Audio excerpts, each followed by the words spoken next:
And yes, ladies and gentlemen, about 13. Somebody said a while ago, I think it was Tracy, said that the bad luck.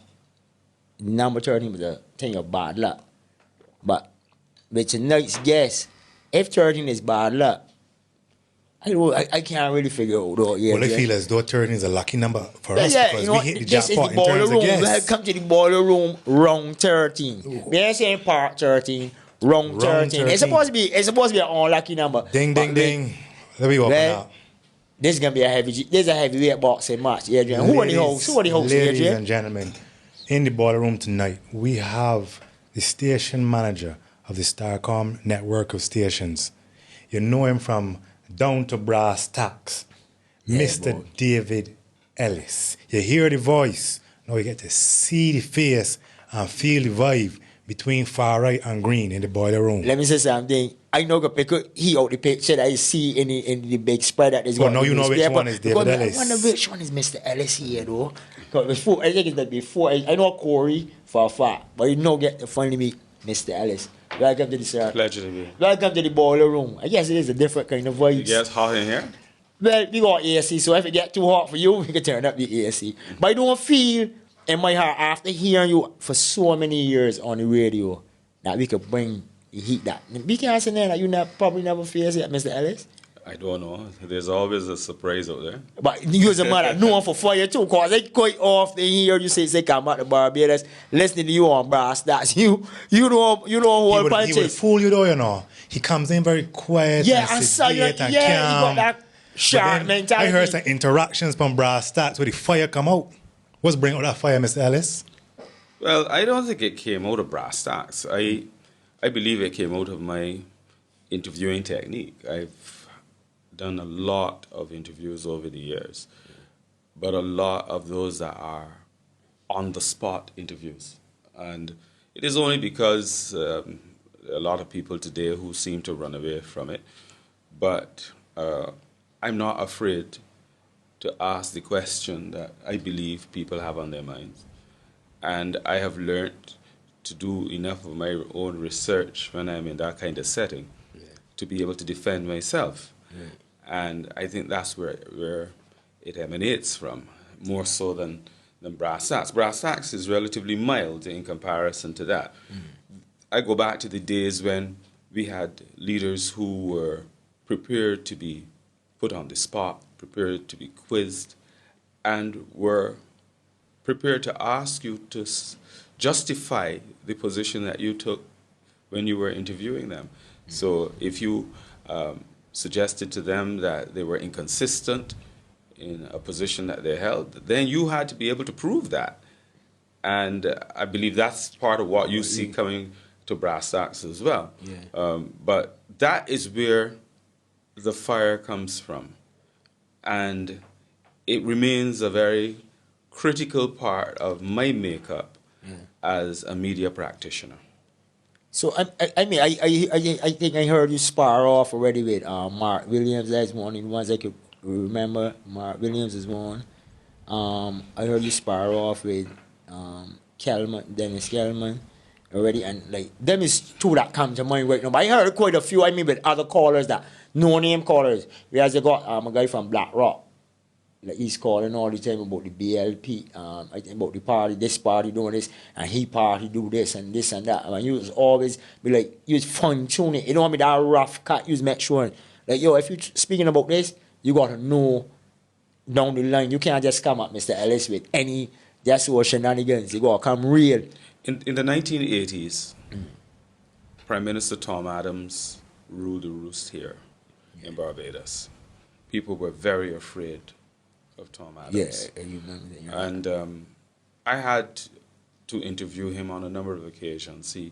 I used to do a program called Point at Issue. It was a weekly program, and it meant that we sought to deal with the issues on a weekly basis. And he was always game for explaining government's position. But there were many people, even media practitioners, who didn't want to go up against Tom Adams. I did. As a young journalist, that's where I believe people started to pay attention to my presence as a practitioner. And it was simply because professionally, that's what was expected, that you were going to do the research, put the person in a position to respond. If they appear to be inconsistent, then you would point that out. One of the significant things that happened in that period is that the Prime Minister invited me to do an interview with him, though I worked at Starcom. He invited me to come to CBC to do the interview. Now, that was particularly challenging because I had to establish that I was nobody's lackey, that I was not being brought here to do no snow job for you, that I was a professional. And I'm going to put to you the questions that I discern the public want some answers to. But Tom Adams has a reputation for being, I don't want to use the wrong word, but having a mean streak with people who are on his bad side. Did you ever find that he took offense, or did you get on his bad side, or did he respect you for what you were doing? I got the impression that he respected me for how I did my job, and but it was possible to get on anybody's bad side. I remember before that, colleagues of mine, older people in the profession, they had clashes with Errol Barrow on TV. I do believe that one of them actually walked out of a session because this was the era where A politician knows journalists used to go to a political meeting and they would hear their names being called on the political platform because the whole idea was to name and shame. And don't believe for 1 minute that that can happen again. So you mean Trump is not the first one? No, of course So your not. name get called on the political platform as well? Not in a derogatory way. Okay. At least not yet. But it is always possible. It's always possible, You know, yeah. you live with that reality. Yeah. Okay? And today, you know, people can be pretty vicious because it's about defending your own territory. And sometimes you have to appreciate that that goes with it.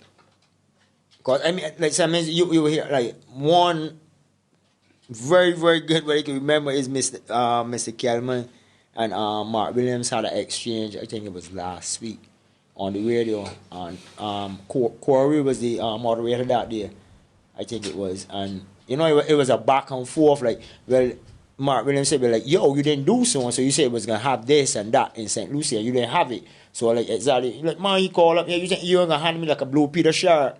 Now, to me, I mean, like, what I really got to do with the conversation was really like, yo, show and tell. I believe in showing and telling.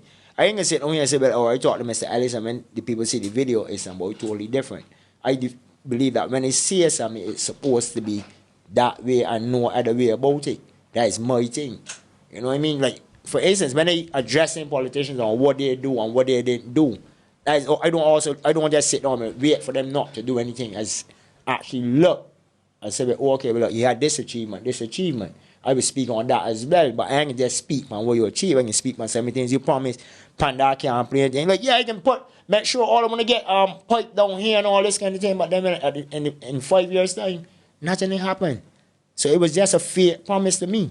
So a fake news, like you say, for instance, Trump ain't no comment with the fake news thing. Like, fake news about here for a long, long time. From the days of the Burton Hines, Sybil Leacock days, when I was a little boy in Spokestone.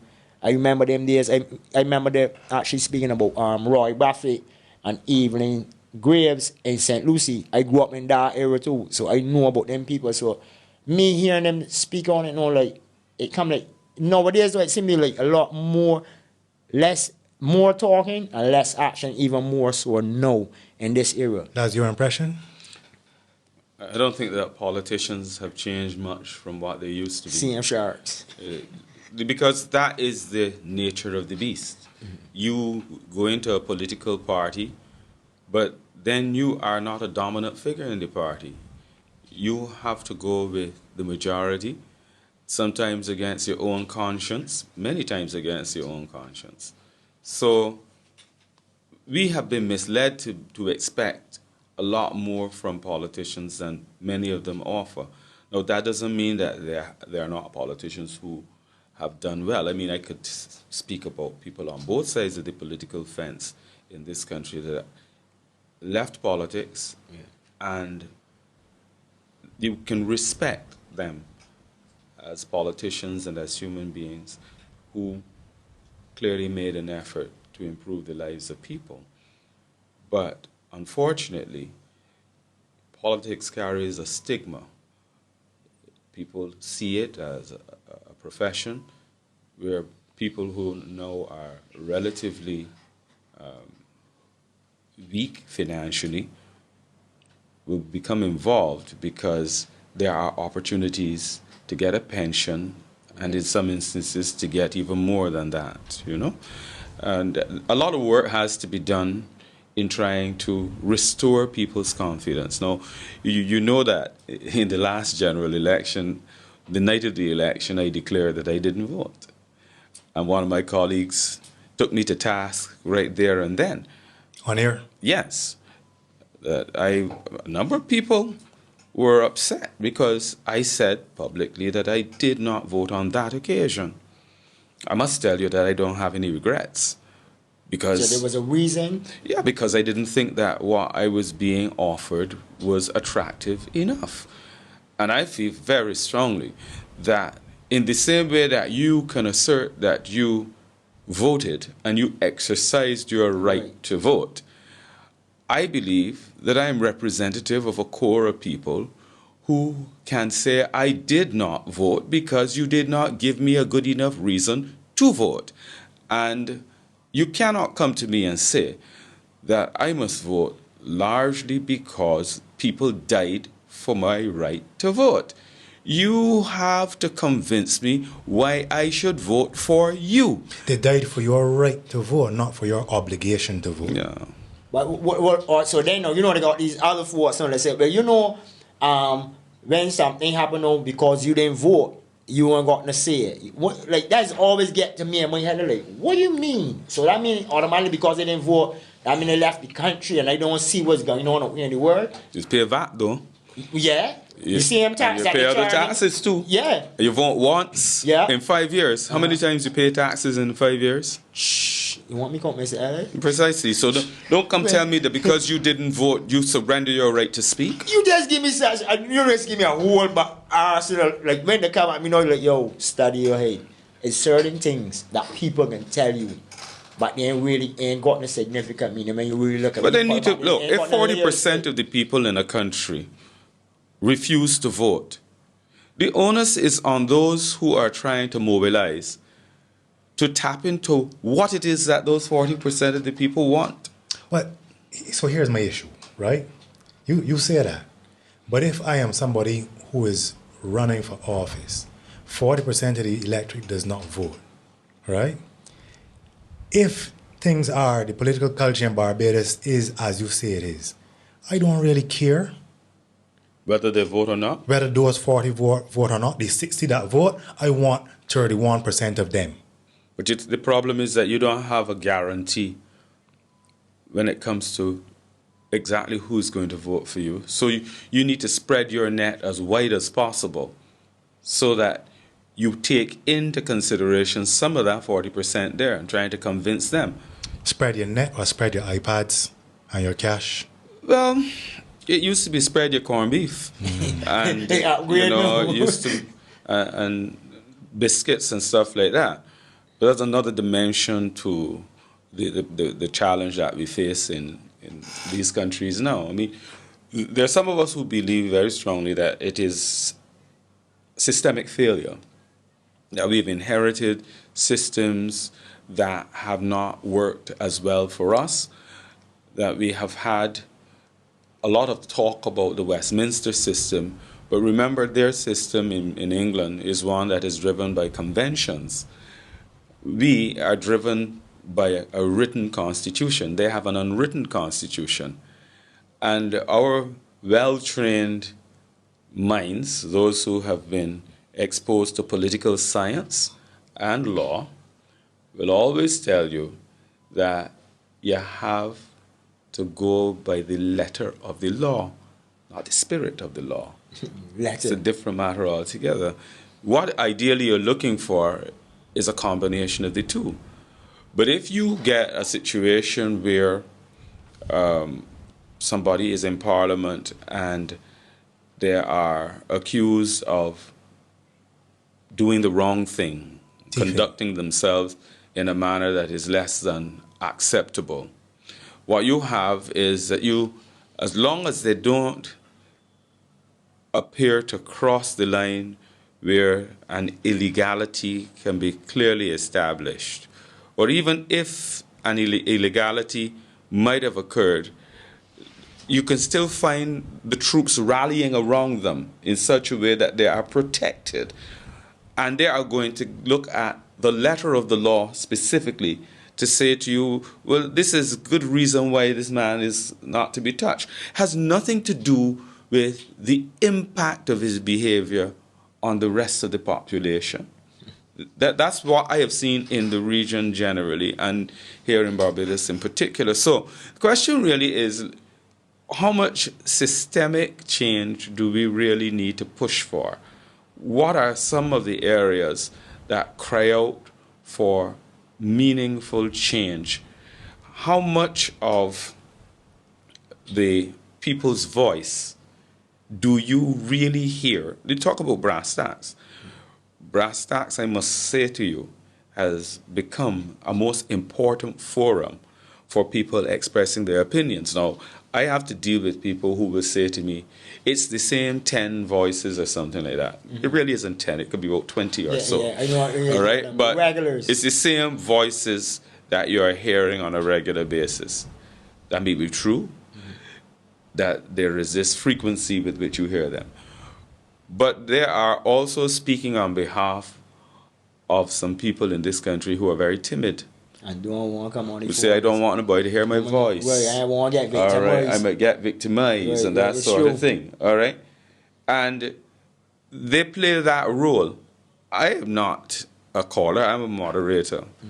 But what happens is that I too have people calling me, telling me, well, I want you to say this and that for me because, I'm working during the day and that sort of thing. Maybe some of them are. But some of them just don't want to be identified in that way. But when you look at I think you all use the WhatsApp as well now, and the chat, and the emails, because as often here, you don't hear the person's voice, but you actually hear them writing it. You can't read through. I actually was on Brasstacks Sunday, and the chat was going. Like you can't read half of the things, and it'd be so much different people in there. So you hear 20 voices on the radio. But behind the scenes is a lot more people.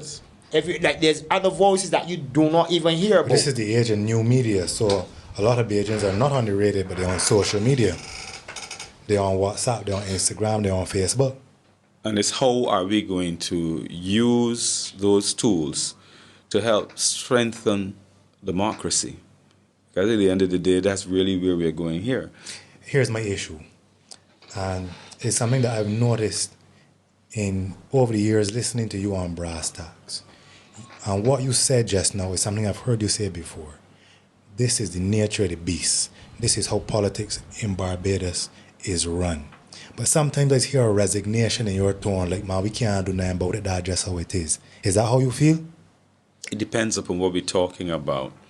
I don't think that, generally speaking, I've given up.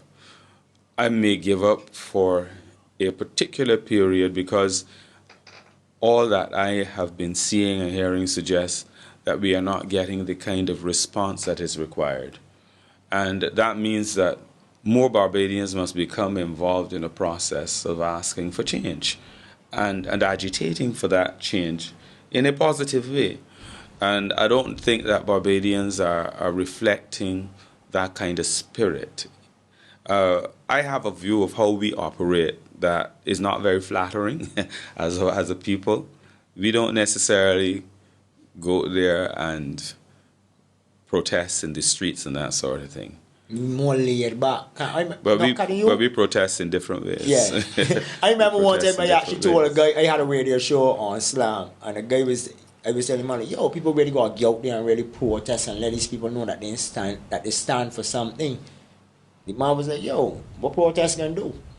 So right then and there, he gave up. He's one that you can't look to be in a protest out there if you're having a march. But a lot of these things is seen to, if you look at what happened recently with the young young Muslim kid, he didn't do, like, it was not as how he, if you listen to his speech, it wasn't political, it was a people thing. But it turned it political so quick, and it changed the whole, whatever he said on that stage that night, become like, yeah, he found his a beast, so that we went there, they invite you up there to talk. Yeah, he ain't supposed to be up there, the child care board got to get involved. I was like, how it went from he just making a speech to being abused and all this thing going on this thing, and I didn't really see it that way. I don't, other people that you got to remember, I see through my own eyes. I don't see through other people's eyes, so other people can Well, always if you were a opinion. politician, wouldn't you do that?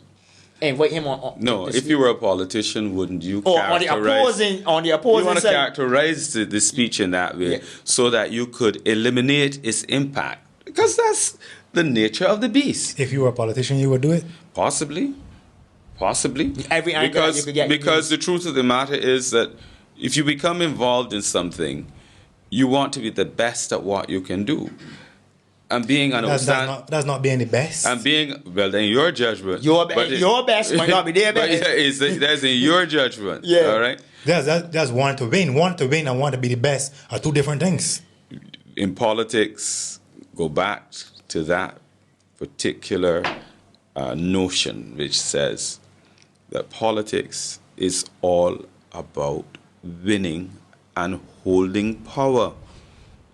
There are people who are thinking that way. A businessman is about making money. A businessman is not there to lose money. And people, a doctor is to save lives, you know. Or maybe. You're sorry. a doctor, politic. Not necessarily, but I understand what you're You saying. see, so they bring to the profession a certain set of values and approaches that there are some exceptions to that rule. People who will turn their back and say, I'm done with that. If this is what you're asking me to do, then I am not doing it. But what you're saying is so final. That is how politics is. I think so. You think that's how it has to be? But what it has to be, what it ought to be, and what it is, may be two different things. What is it that I want from a politician today? I don't want anything from a politician in my hands. I'm not even so caught up in the building of roads and all of that. What I'm more concerned about is the building of a relationship and a rapport. I mean, I know of scenarios where you can't have a proper rapport with a politician, some of them, because they seem to be afraid of that kind of interaction. You want honesty, you want transparency, you want accountability. You want to be sure that you don't have procurement issues in your country that make you wonder how fair and reasonable it is, so that that the very issues that we discuss as it relates to the drift in the society, the value system and stuff, it is not just about the money, how much money we make, how many buildings we erect, but it is to ensure that we recognize that when we buy buses, if we don't have the right value system, those buses are going to be destroyed by young people and older people too, who believe that that's the state's money, that's my money. The more you tax people, the more some of them say, okay, but that is my money. I can steal from the government, I can lick up the government stuff because that's taxpayers' money.